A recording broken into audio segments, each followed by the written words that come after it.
जी, अस्सलाम वालेकुम। मेरा नाम मोहम्मद इमरान असगर है और मेरे चैनल का नाम अल असगर अकेडमी है। आज हम पढ़ने जा रहे हैं रिफ्लेक्शन ऑफ वेव। जैसे कि आपने पढ़ा होगा कि लाइट भी रिफ्लेक्शन शो करवाती है। इसी तरह आपने देखा होगा कि किसी पहाड़ी इलाके में गए हैं, तो वहाँ पर आप अपनी आवाज़ को आवाज़ भेजते हैं, तो आपको दोबारा से जो है ना वो आवाज़ जो है सुनाई देती है। इसी तरह रूम में चले जाएँ, तो रूम अगर खाली रूम है, तो रूम में भी हमें आवाज़ जो है वो क्या करती है, दोबारा से सुनाई देती है। क्यों? क्योंकि रूम्स की जो दीवारें हैं, वॉल्स हैं, उनके साथ टकरा के हमें दोबारा वो आवाज़ जो है वो सुनाई देती है। पर शर्त ये है कि रूम्स खाली होने चाहिए। ठीक हो गया? खाली रूम्स में अक्सर जो है ना हमें आवाज़ जो है वो दोबारा से डिबलिंग वाली जो है वो सुनाई देती है। जी, इसी तरह आज हम पढ़ते हैं रिफ्लेक्शन ऑफ वेव, कि वेव्स भी क्या करती हैं, रिफ्लेक्शन शो करवाती हैं। जैसे कि अब डेफिनेशन में पढ़ता हूँ सबसे पहले, कि डेफिनेशन क्या है, the bouncing back of wave from the boundary of the medium, के एक वेव है जो बाउंड्री ऑफ द मीडियम से बाउंसिंग होती है जिससे, और दोबारा वो क्या करती है, उसी मीडियम में वापस आती है। जिस मीडियम से पहले चली थी उसी मीडियम में दोबारा से वापस आ जाएगी, किसी मीडियम के साथ टकराने के बाद। तो आज इसी तरह हमारे पास एक वेव है, और ये वेव जो है किसकी है, स्प्रिंग स्प्रिंग जो यानी कि स्लिंकी है, लचकदार है स्प्रिंग। उस स्प्रिंग के साथ हमने क्या किया है, एक वेव बनाई है। होगा क्या कि एक वेव जो है जब इस मीडियम के साथ टकराएगी, तो वो दोबारा से रिफ्लेक्ट होने के बाद वापस जिस मीडियम से वेव बनकर आई थी उसी के साथ जो है वापस उसी तरह जो है वापस चली जाएगी। यानी कि टकराने के बाद दोबारा वेव पहले वाले मीडियम में वापस चली जाएगी। ठीक हो गया? तो ये है वेव, रिफ्लेक्शन ऑफ वेव के बारे में। ठीक हो गया? इसी तरह अगर हम बात करते हैं किसी भी स्प्रिंग स्निल्की के हवाले से, स्प्रिंग स्निल्की का मैंने एक डायग्राम बनाई है। तो ये डायग्राम, ये देखिए स्प्रिंग की एक वेव है जो इस मीडियम के साथ क्या करेगी, टकराएगी। टकराने के बाद ये है एक ही वेव, टकराने के बाद दोबारा वो इस शक्ल में वापस जो है वो उसी मीडियम में चली जाएगी। तो ये हमारे पास जो है रिफ्लेक्शन ऑफ वेव है। आगे हम टाइप्स के बारे में पढ़ते हैं कि अगर हमारे जो है रिफ्लेक्शन ऑफ वेव रेयर से टू डेंसर मीडियम में हो तो तब क्या इफेक्ट होगा। अगर हमारे पास जो है, देखो फॉर एग्जांपल, ये हमारे पास जो है एक स्प्रिंग है और यहाँ पर एक मीडियम लगा हुआ है जो डेंसर है।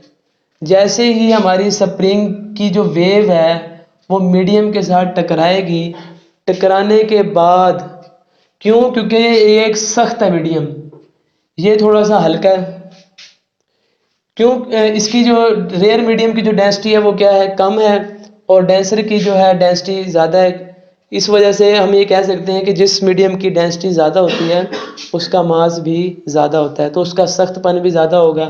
तो जब ये टकराएगी इस डेंसर मीडियम से, तो किस तरह से टकराने के बाद वापस आएगी, पहले क्या था, क्रस्ट था, उसके बाद टकराने के बाद वो क्या बन जाएगा, ट्रफ बन जाएगा, और ट्रफ बन के दोबारा से वो क्या आएगा, पहले वाले मीडियम में वापस लौट आएगी।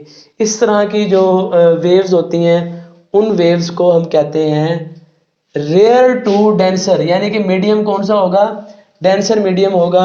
जब वेव जो है टकराएगी, टकराने के बाद, अगर टकराने से पहले क्रस्ट था, टकराने के बाद जब रिफ्लेक्ट होगी तो वो एज अ रेयर बन के जो है, ट्रफ बन के जो है वो वापस आएगी।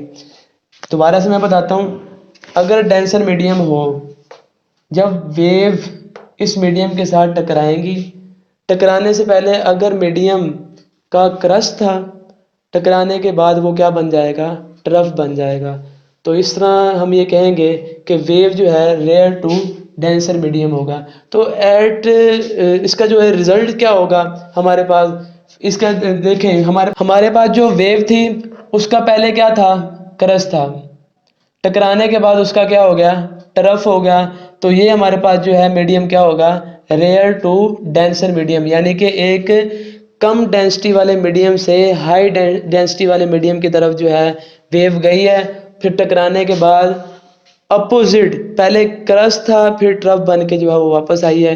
तो इनके दरमियान जो फेज डिफरेंस क्या होगा, टकराने से पहले और टकराने के बाद जो फेज डिफरेंस जो रिजल्ट आया है वो कितना आएगा, 180 का जो है उनके दरमियान फेज डिफरेंस जो है वो आ जाएगा। उसके बाद ये थी रेयर टू डेंसर मीडियम के लिए। अब ज़रा बात करते हैं reflection wave denser medium to rare medium. इसी तरह हमारे पास एक स्प्रिंग है, यहाँ पर हमने क्या लगाया हुआ है, एक धागा समझ लें, हल्का मीडियम है जिसकी डेंसिटी क्या है, कम है। स्प्रिंग जो है एक डेंसर के तौर पर काम करेगा। ये अब डेंसर हो गया और धागा हमारे पास क्या होगा, वो रेयर होगा। अब ज़रा हम देखते हैं कि रिफ्लेक्शन का अमल क्या होता है डेंसर टू रेयर मीडियम। तो क्या होगा कि ये हमारे पास टकराने के बाद उसी ही हालत में वापस आ जाएगा, यानी कि जिस हालत में ये क्रस्ट था टकराने से पहले, टकराने के बाद भी हमें क्या मिलेगा, फौरी तौर पर क्रस्ट ही मिलेगा। ठीक हो गया, समझ आई। मैं दोबारा से रिपीट कर देता हूँ, जब रेयर टू डेंसर मीडियम पर जाएंगे तो वेव जो है पहले क्रस्ट टकराने से पहले क्रस्ट था, टकराने के बाद क्या हो गया, वो ट्रफ हो जाएगा। इसी तरह अगर हम बात करते हैं डेंसर, सख्तपन से यानी कि हल्केपन की तरफ जाना है, तो क्या होगा हमारे पास, वेव पहले क्या थी, क्रस्ट थी, टकराने के बाद भी क्या होगी, क्रस्ट ही होगी। अब ज़रा इन दोनों वेव्स के दरमियान अगर हम फेज डिफरेंस देखें तो रिजल्ट मैंने सामने लिखा हुआ है कि फेज डिफरेंस इनके दरमियान क्या होगा, वो ज़ीरो होगा। उम्मीद करता हूँ कि आपको ये पॉइंट समझ आए होंगे। अगर कोई भी मसला मसाइल हैं तो आप कमेंट्स बॉक्स में लाजमी शेयर कीजिएगा। ओके, अल्लाह हाफिज़, दुआ में याद रखिएगा।